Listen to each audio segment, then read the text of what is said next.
Hi, so this is Ruby with Social Success Marketing.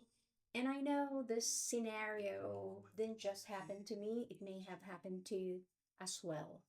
Now, what happened is that I scheduled a post earlier right here on LinkedIn. Now, we use a tool for that, but since I'm already on LinkedIn, I thought I might just as well try using that feature or functionality right here on LinkedIn.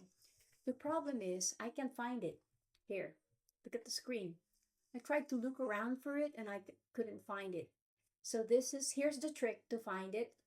I pretended that I'm going to create a post like this one here, and that this is my account.